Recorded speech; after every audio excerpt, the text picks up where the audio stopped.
right.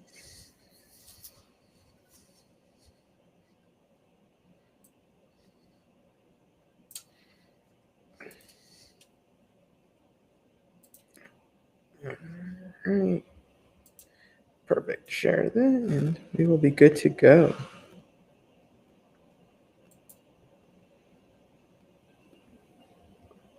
All right. Perfect.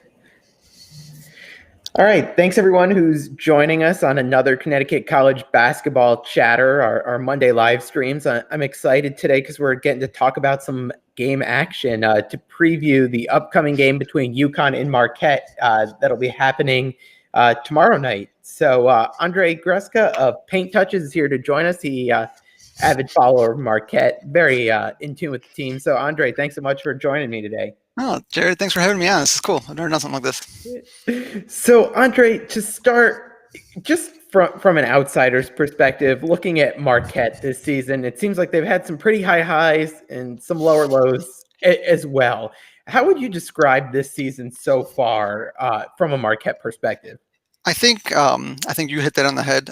Consistently inconsistent is the phrase I like to use, just because you don't really know what you're going to get. Yes, you're going to get some of these games that you beat Wisconsin with a top 5 team at home, or you take down a top 10 Creighton on the road, and then you're also going to get a 16-point deficit against Georgetown. And it's the same players, it's the same coach, it's the same philosophies. But the thing you have to remember is that a large chunk of the possessions are taken by some fairly new pieces to the team. So there's going to be that inconsistent play like expected from Dawson Garcia, who's a freshman, plays over 70% of minutes, takes a good chunk of shots. DJ Carton, he's not a freshman. He's a transfer. He's a sophomore that came from Ohio State, but he's really the heart and soul of the team because his ability to penetrate and take it to the rim is something that pretty much no one else on the team does have. So he has had a little bit of an issue with turnovers to start, and his shot kind of comes and goes. So that you have that aspect. Justin Lewis has really stepped up. He was a top 100 recruit out of the Baltimore area, but not really expected to be a go-to guy. And right out of the gate, he came out guns blazing. So you had these 3 new pretty key pieces kind of gelling, and as you can expect with freshmen and younger players, they're not always going to play at the same level. Where Marquette sometimes gets into issues is that even the supporting players, some of the Theo Johns and the Kobe McEwens of the world, are also relatively inconsistent. So when you're thinking about Marquette, I could just as easily see them coming out tomorrow night and building a nice double-digit lead by half, and then I could see them blowing it and losing by double digits. And like it's not even like a question of which one we're going to probably get a little bit of both. But that's been the theme of Marquette this year. I think for UConn fans, they're excited to, again, be back in the Big East and get these matchups again. When we last left Marquette, I think everyone was well familiar with Buzz Williams and his style of play, and Buzz in particular.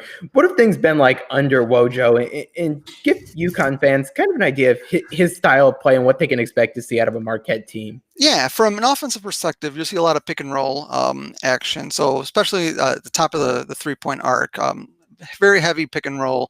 The ball handlers aren't quite what they used to be, and not everyone can be Marcus Howard. So that's been a little bit less of pick and roll ball handling to the basket. There's a lot more passing out of them. But in general, his philosophy is to try to get mismatches out in the perimeter and then attack from there.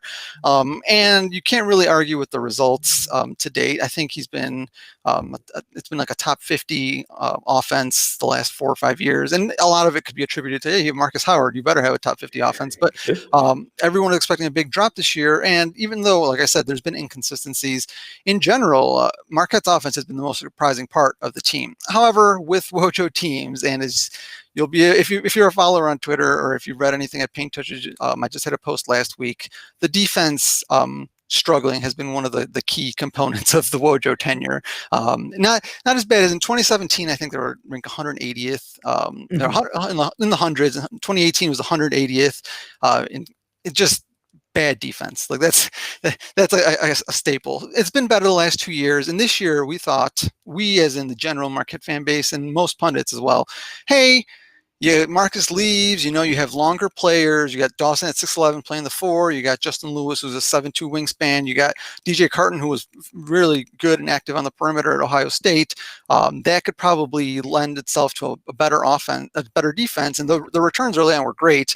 But as it turns out, a little bit of fool's gold because it relied on a lot of open shots that were missed. And now when you're playing teams like Creighton, like Xavier, like Seton Hall, like Villanova, that aren't going to miss those threes. Those open shots really come at a heavy price. So in general, for the last 6.5, 7 years, what the Wojo experience has been like is really good, fun offensive teams that pretty much to a T disappoint you on the other end. And you can bank on that. Again, for everyone tuning in, Andrei Greska of Paint Touches here, talking UConn-Marquette preview in advance of tomorrow's game. I see we've already gotten one question here, but if anyone else has any other questions, feel free to throw them in the chat, and we'll try to get to them as we go through today. I want to kind of go through the roster and talk about some of these players. I know you gave a bit of an overview earlier, but this question that came in, I think, kind of gives us a good starting off point, and that's who's been the biggest surprise for Marquette this season. Yeah, so it's tough to choose between. On the one hand, you have Justin Lewis, who's a freshman. Again, he played for Team USA. Was generally on the top 70 at 247. I think landed somewhere around 75.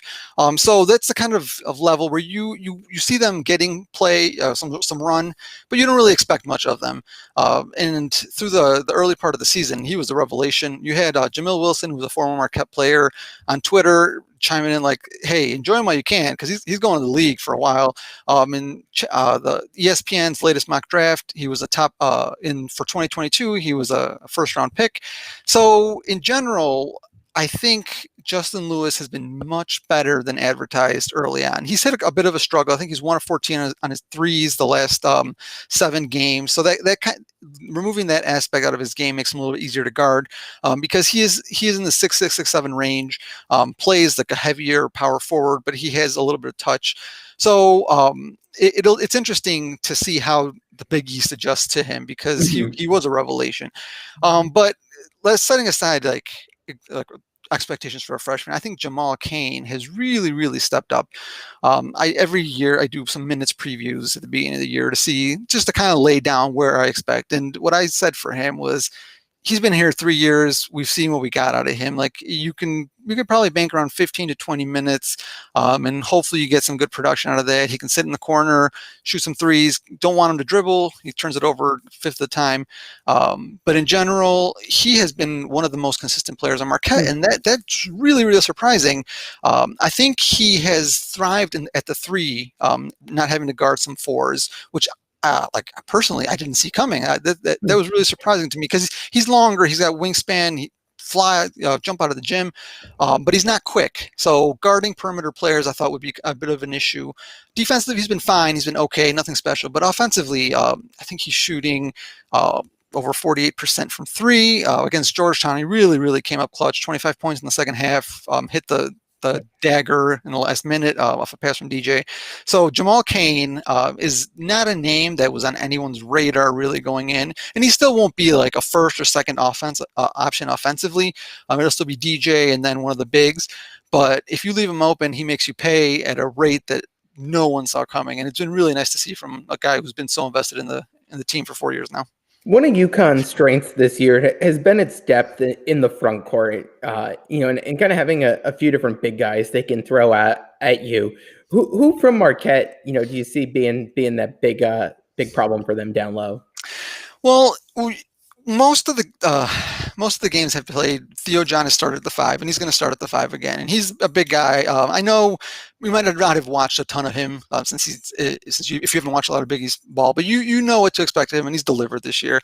He's big. He blocks shots well. He plays good defense. A little bit handsy. Commits a few too many fouls. Even though he's gotten better, but he really, really does a good job defending in the post. I think last time I checked on Synergy, he was in the top 75% of post defense. So he's rock solid.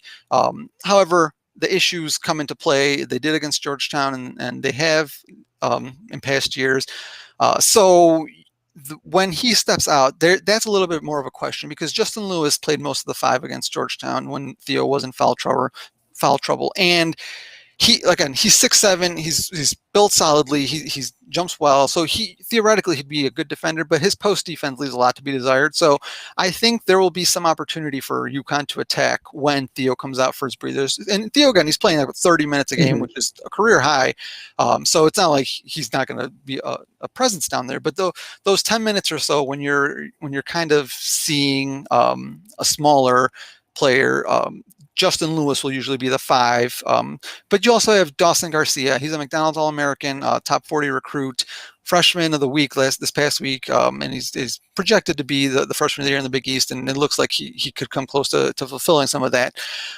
Defensively, though, he plays a bit smaller than his frame, so I wouldn't expect him to guard too much of the front court. So he'll be down there. His rebounding has really improved. I've been very impressed with how physical he's gotten in a short amount of time, because the big knock early on that I saw of him was that he really doesn't have the physicality to match up down low. So he's 6'11" and he's a 6'6" player in a 6'11" body. But of late, I think he had 13 or 14 rebounds against Georgetown. Really cleaning up the glass well. Defensively, again, that's not his calling card. He's not going to impress anyone with his blocking ability or his verticality or his agility. So you'll see some opportunities there for sure. In terms of defense, I know you talked about how it can be kind of a mixed bag when it comes to Marquette and the level of defense they play. When you've got a guy like UConn has in James Bouknight, who can, really go off for you, who's the guy that's going to be tasked with guarding him early on at least? Yeah, no, I see Kobe McEwen definitely getting a good chunk of the Bouknight minutes defensively. He's a fifth-year senior, transferred from Utah State 3 years ago. Probably the best defender by a large margin on the perimeter that Marquette does have. Not a big steals guy, more of a play in front of you, stay in front of you kind of defender. But he's had the primary defensive role against most guards, and really he's been the best guard defensively by a wide margin. I think on Hoop Explorer last time I checked, he was like a +6 or 7 with defensive rating, versus some of the other guards, they were all minuses or barely. Yeah, so he's not someone that's going to impress you with his defense, because he's not going to be up in your grill. He's not going to be picking James' pocket. He's not going to be blocking a ton of shots. But he's tenacious in terms of following off of screens. He's very savvy in using his body well, and doesn't foul a ton. I mean, when it comes to the projected top 10 or top 15 player like Bouknight, it's not a matter of stopping him, just containing him, making him as inefficient as possible. And for the most part, Kobe will have that role tomorrow. In terms of the games Marquette's played before this season, take us through what does Marquette do that has them competing with a team like Wisconsin, competing with some of these top 10 teams, Wisconsin and Creighton, and then again, we saw last game against Georgetown down 16 at half. They've lost to some other decent teams in UCLA, Oklahoma State, not necessarily world beaters by any means, but what is it about them? And what do they do to beat a team like a Wisconsin? I've asked myself so many times, because I rewatched the game, and there's nothing that stands out. Like, if you're watching this team and you're not really familiar, you're just like, this is like a generic Big East team. But I think what happens, and what has happened, is that there's a lot of options that, unlike past years where the team was boom or bust with Marcus Howard. Like, boom, you could beat anyone in the country, but bust, I mean, pretty much anyone could beat you. This year, DJ Carton has a bad game, and that affects the team more than most, but still, he missed 10 minutes of the second half with a cramp against Georgetown, and Marquette cut the lead to 2 or 3 in his time off. So it's not like Marquette can't play without him on. There's a few decent three-point shooters. So, like I mentioned, Jamal Cain. Greg Elliott doesn't play as much. He's at 40% of minutes, but he's shooting about 45% from 3. So if he does get an opportunity and a good look, he'll put it down. The interior, and that's really been the biggest difference of past years. So whereas before I joked in one of my columns that the Theo John was the 6th option on offense. His only option was getting an offensive rebound, because they're not throwing it to him. This year, he's one of the most efficient post players in the conference. He was top 10 last time I checked. He has a bit of an issue with turnovers, and that reared up again. But in general, if it's not him, Justin Lewis can hit from deep. He can drive on you, and he can post you up. Dawson Garcia does a lot of dirty work. He also has a decent mid-range game and gets a ton of fouls. Kobe McEwen has been very efficient this year, and surprisingly so. He's kind of been like the rock. He really settles the team down. If there's a possession that they need him, they could go to him. So it's not like a single thing. It's not like the 3-point shooting went nuts against Creighton. So that's what's won it. The defense was awful, but the defense like sealed it. Sorry, the 3-point shooting sealed it. So they are liable to pop off like that, but I wouldn't expect that. I wouldn't say like, well, you got to be careful. Like Marquette's a good 3-point shooter. They have done well. They have good games. They're average is decent to good, but in general, it's the amount of options that are liable to have a abnormal game, whether it's DJ really burning up UCLA's perimeter, Jamal Cain hitting everything from the outside, or Justin Lewis, Theo, and Dawson eating inside. How deep is this Marquette team? I feel like we've gone through, a good 6 or so names here, but how deep is this team, and how far is Wojo willing to go into the bench? I thought, like I said, when I did my projections, I thought it was going to be a very deep team just because there's a lot of freshmen, not a really established players, but it's not as deep as I imagined. So for the front court, you're going to see 3 players and 3 players only, barring some major foul trouble. So you're going to see John, Dawson, and Lewis get about 79.9 of the 80 available minutes in the front court. If they're like against UCLA, they had big time foul trouble. All 3 had 2 fouls in the first half. So we saw a little bit of Oso Ighodaro, who's a freshman as well, but he's more of like an emergency, like pull in case of emergencies. You won't expect much of him. He's long, he's tall. He's still learning how to use his body well. But so yeah, you had those 3 in the front court, and that's about it. For the 3 others, the guards, Jamal Cain and Kobe McEwen are probably going to see about 80% of the minutes on any given night. So they'll combine for 65, 70 minutes. And then DJ Carton usually gets about another 80 there. So really what you're left with is those 6 key players, the 3 guards and the 3 forwards, and then you get a little bit of a respite from Greg Elliott, a guard, redshirt's junior, redshirt junior, and he'll give you some pop on offense. He's the team leader in steals, but in general, he's used more of a reserve. And I don't know. Why I thought, and I do this every year, but I thought they would go deeper into the bench, and then there really is, and this is the probably the biggest deficiency of the team this year, is outside of DJ, there is no really good ball handler.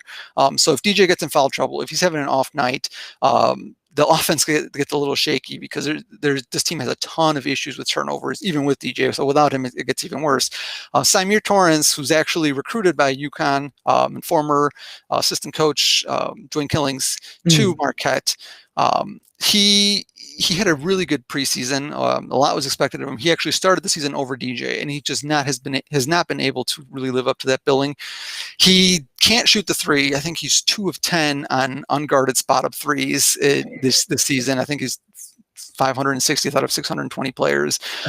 So he's very, very good with the ball in his hand in terms of passing.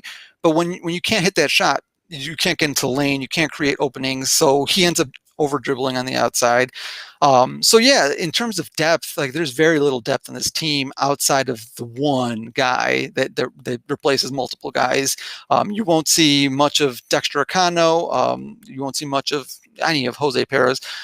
Dexter Akano is a player who had a little bit of a hype coming into him. He's a redshirt freshman, so he redshirted last year. Good size, kind of a wing guard.